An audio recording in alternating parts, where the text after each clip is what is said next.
안녕하세요. 컴퓨터 이해의 핵심 이제 10번째 시간입니다.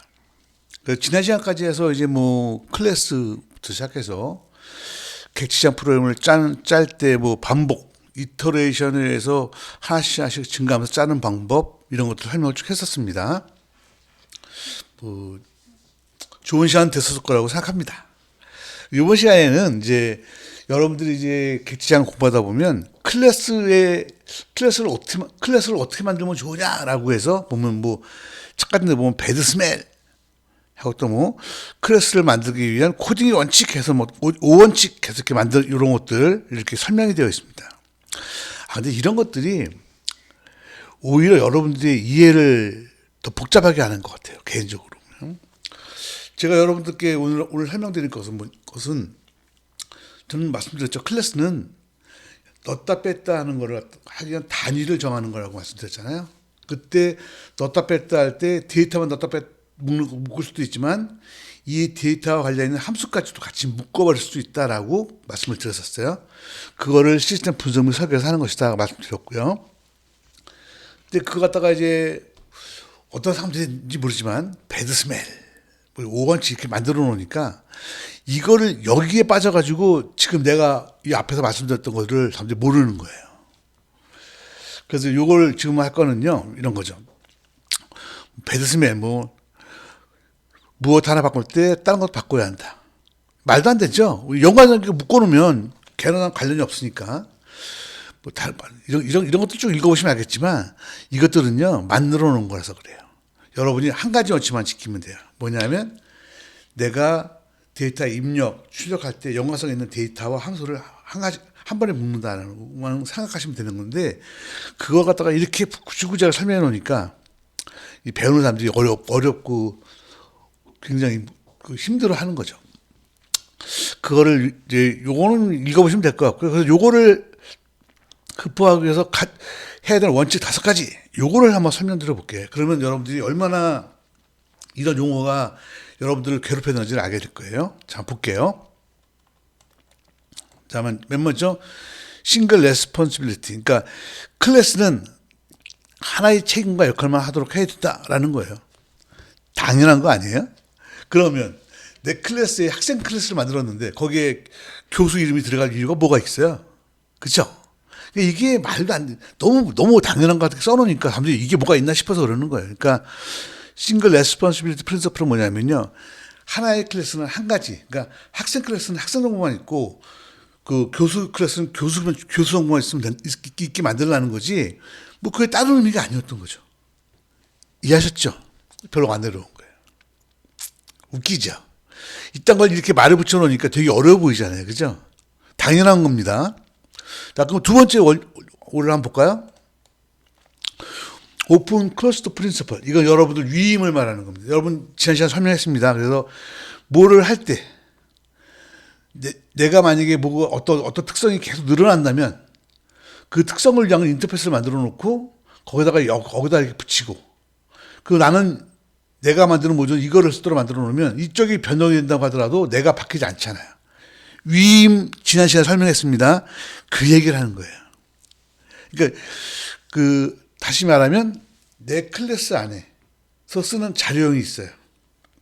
근데 그 자료형이 만약에 액터라는 자료형을 써야 된다고 치면 내가 무비라는 클래스를 만드는데 무비 안에 액터라는 자료형을 써야 된다고 하면 액터가 또 여러 가지 성질이 있잖아요. 배우도 뭐 이름도 있고 여러 가지 있으니까 그런 거 없다라고 액터를 별도의 클래스 선언하고 거기 있는 걸 갖다 쓰는 식으로 위임을 쪽으로 만들어 주라는 거고요.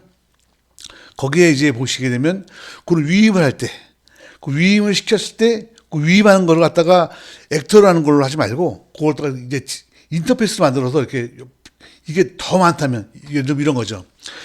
액터인데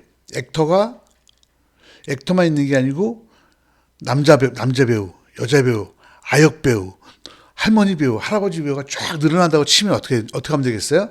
이걸 액터 하나가 있으면 이렇게 연결하면 되는데 그럴 경우에 어떡하죠?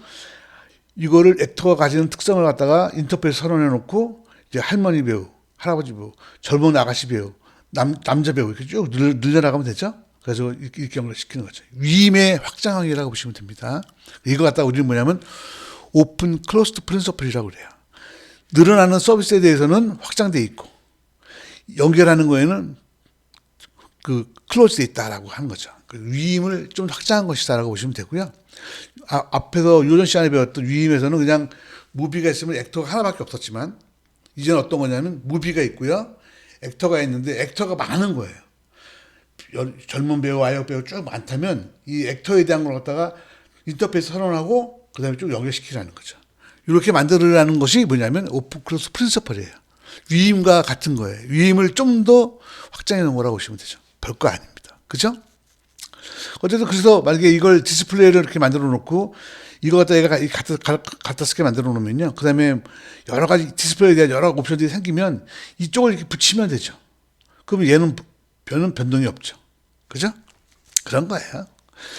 별로 어렵지 않죠. 그래서 이거 갖다가 또 이제 클래스를 만드는 5원칙 중에 하나로 해서 오픈 크로스 프린서플이라고 해놓으니까 뭔가 되게 어려워 보이잖아요. 실제로 별거 아니죠. 무비와 액터의 관계고 액터 같은 게 여러 개 있으면 그 액터 밑에다가 붙여서 쓰라는 얘기 불가한 건데요. 뭐 이걸 이렇게 만들어 놓은 거니까 이거 뭐 그렇게 힘든 거 아니죠. 그 다음 거 볼게요. 그 다음에 그 DIP라고 해서요. 이거 뭐냐면 그 클래스를 할 때 인터페이스나 추상 클래스를 사용해가지고 클래스와 연결성을 갖다 없게 그죠? 이렇게 만들어 놓으라는 거예요. 그러니까 무슨 얘기를 하는 거냐면 나중에 이제 다음 시간에 상속에서 배울 텐데 클래스를 만들다 보면 클래스와 클래스가 보면 공통적인 특성들을 가지는 경우가 있어요. 예를 들면 레포트 클래스를 만든다 보면요. 뭐 모든 레포트 클래스는 다 제목 윗부분, 밑에 부분 찍는 건 같지 않겠어요? 그죠? 그러면 밑에 부분과 위에 부분 찍는 게 같으면 어떻게 되겠어요? 이게 둘이 놔두면 여기도 이쪽에도 위에 부분, 밑에 부분 찍는 게 있고 여기도 위에 부분, 밑에 부분 찍는 게 있으면 둘이 물려 있잖아요. 그러니까 그렇게 하지 말고 그럴 때는 둬서 이렇게 연결시키라는 거죠. 이거는 상속 쪽에서 하는 거니까 뭐 별로 뭐 당연한 거 아니겠어요? 그러면 레포트 클래스가 보통 한 몇십 개 나오거든요. 그럼 몇십 개 나오는데 다 거기다가 그러면 그 레포트 윗부분 찍는 거 밑에 부분은 다 똑같은데 그걸 그 몇십 개를 다 반복시켜요? 말도 안 되는 거죠. 그럴 때 상속을 쓰라는 거고요. 그래서 인터페이스나 추상 클래스 같은 걸 이용해서 상속을 이용해서 그거를 해라는 그 원리인 거니까 뭐 지극히 당연한 거 아니에요? 그죠? 요거는요 상속에 대한 것이니까 내가 여러분께 다음 시간에 할 예정이니까 그거 할 때 설명을 드리도록 할게요. 상속은 간단한 거죠. 보신 것처럼 클래스가 공통적인 게 있으면 하나를 손해놓고 그냥 같이 물려받아 쓰라는 그런 개념이니까 그렇게 보시면 돼요. 그 다음에 리스코프 취함 원리라고 해서 이거는 뭐냐면요. 이것도 상속에 대한 거예요. 상속을 할 때 얼핏 모양만 비슷하다고 상속하는 게 아니고 정말로 상속할 만한 가치가 있는 거를 생각해 봐라. 그러니까 상속은 아무 데나 쓰지 마라. 라는 그런 얘기를 하는 거예요. 예를 들어볼까요? 예를 들면 이제 뭐 종업원이 있어서요. 급여를 받는 종업원, 월급 받는 종업원이죠. 시간당 받는 종업원이 이렇게 있으면 이제 이렇게 해서 카크페이 하는 걸 공유할 수 있죠. 근데 종업원인데 무료로 일하는 종업원이 있으면 같은 종업원이라고 하더라도 이거는 상속을 받으면 안 된다는 거예요. 왜? 상속받을 이유가 없잖아요. 그죠? 공통적으로 얘는 급여 계산을 안 하잖아요. 여기 급여 계산인데 이걸 안 쓰잖아요. 단지 이름만 종업원이라고 해서 상속을 할 필요 없다라는 그런 얘기를 하는 거예요. 그러니까 무슨 얘기냐? 상속을 쓸 때는 좀 한 번 더 생각해 봐라. 뭐 그런 얘기를 하는 거죠. 뭐 별로 어려운 것도 아니죠. 그 다음에 하나 더 해볼까요? 마지막에는 똑같은 거예요. 공통되는 부분을 추출해서 추상 클래스 같은 데 놓고 상속을 받아서 중복 코드를 피하라라는 거예요. 돈, 리피트, 요소. 이미 앞에서 설명했던 거죠? 별 다른 게 없네요. 그죠? 5개 다 했어요. 자, 보세요.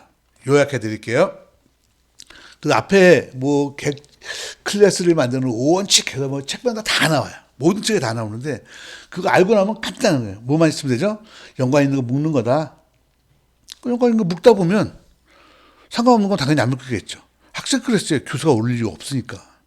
그리고 클래스 간에 하다 보면 공통적인 것들이 있으면 그거를 상속을 통해서 해결해 줘라. 그죠?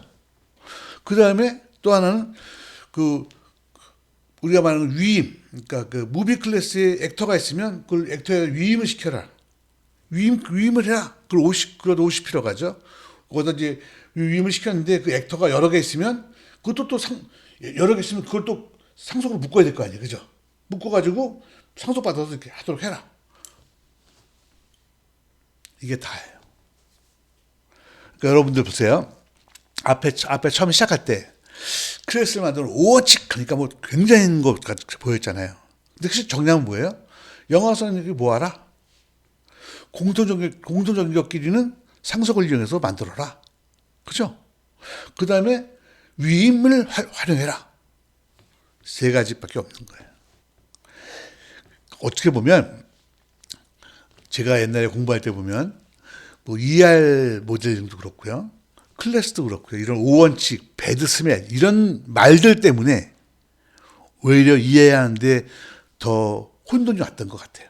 여러분들은 이제 저한테 배우셨으니까 기억할 건 딱 하나 몇 가지 없죠. 뭐예요? 클래스는 연관자들끼리 모으는 거예요. 아니 학생 클래스인데 거기에 교수 이름이 들어갈 이유가 없잖아요. 학생에 대한 것만 모으면 되는 거예요. 근데 모으다 보면 이제 뭐 학생도 보면 뭐 재학생이 있고 복학생이 있고 뭐 여러 뭐 학생들끼리 공통적인 게 있으면 상속을 통해서 만들어라. 그죠? 그리고 내 클래스 안에 있는 자료 중에서 어떤 것들은 그것이 또 여러 가지를 묶는 자료. 예를 들면 무비라는 클래스 안에 보면 액터라는 클래스가 자료로 들어가는 경우에는 액터는 위임을 줘라. 그죠? 위임을 줄 때 위임을 줘도 되고 위임을 줬는데 액터는 또 여러 가지가 있잖아요. 그럴 경우에는 어떻게 돼요? 그것끼리 또 상속을 만들어라. 끝. 그래서 여러분들은 지금 원하지 않았는데, 그러니까 클래스를 이용해서 프로그램 짜는 법은 지난 시간에 배웠고, 오늘은 그래서 클래스 만드는 오원칙에 대해서 너무 당연하게 그 오원칙 외울 것도 없어요. 오원칙을 정리한 게 지금 바로 내 말씀드린 거잖아요. 제가 지난 시간에 말한 거랑 크게 다르지 않죠? 내가 말씀드리고 싶은 건 뭐냐면 공부를 함에 있어서 이런 용어에 너무 얽매이시면 안 돼요. 용어를 의미를 다 이해하고 나면 원리는 간단한 거예요. 이해하셨죠? 자, 그래서 오늘은 여기까지 했고요. 그래서 오늘 아까 설명하다 말았는데 오늘 5원칙에 보니까 위임은 이미 설명했고요. 하나를 모아라. 하나만 하는 모으는 건 상속에 대한 것만 오늘 좀 설명이 부족했네요. 그 상속에 대한 거는 다음 시간에 제가 한 방에 팍 정리해 드리도록 하겠습니다. 예. 그리고 오늘 여기까지만 하고요. 오늘은 그 배드스멜, 그 다음에 객체지향에서 클래스를 만드는 5원칙에 대한 그 책에 나오는 것 있잖아요. 거기에서 개념을 팍 정리해 드렸습니다. 그러니까 이제 외우지 마시고요. 개념을 이해하시고 나면 여러분들이 실력이 되는 거죠. 외운 거하고 알고 있는 건 다르죠. 그 실력 있는 거하고 외운 건 다른 거죠. 그죠? 이해하셨죠? 예, 오늘 여기까지만 하겠습니다. 수고하셨습니다.